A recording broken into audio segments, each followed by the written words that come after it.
World over, Retinoblastoma Awareness Week is being conducted this week from Monday to Saturday, for the simple reason that retinoblastoma is an eye cancer, and most of the parents and most of the general public are not aware that eye can also develop cancer.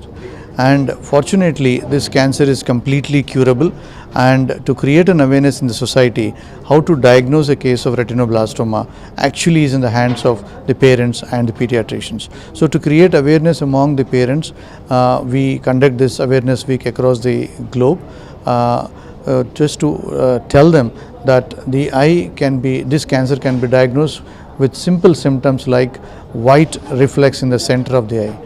Normally, when you look at the eyes, you will find small black dot in the center of the eye.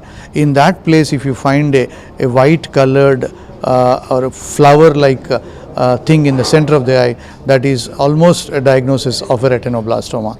So this is 90% of the children present with this kind of a reflex, and 10% of the children can also have redness of the eye or squint of the eye or protrusion of the eye in the later stages of retinoblastoma. So to create this sort of symptoms, how to diagnose a case of retinoblastoma, and also to tell them that retinoblastoma, if you diagnose them early, we can salvage their vision. That means that we can give them the vision back to them and also protect their eyeball as well as the life. So by these sort of new treatments which are available in the recent past, we are able to save their life, we are able to save their eyeball, and we are also able to save their vision. Across the world, there are around 4,000 new cancer cases which are diagnosed, and in India alone we have around 1,500 to 2,000, which means 50% of the cancers, eye cancers what we see across the world are seen in our own country.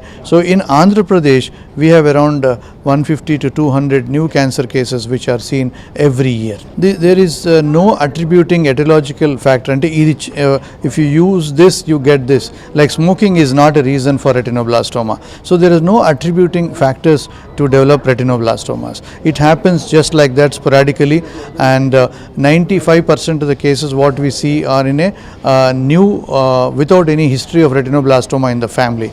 Only 5% to 6% when you have a retinoblastoma in the family, then you have a chance of developing retinoblastoma in the child. So otherwise it just can happen to anyone. So that is very, very important for the people to understand that retinoblastoma can happen in any child, in any family. So simple thing is to look into your eyes, look into the child's eye keenly, that you can diagnose retinoblastoma. If you see any white sort of a thing in the center of the eye, it's very important that it could be a retinoblastoma, and most often it is. You have to see a doctor immediately.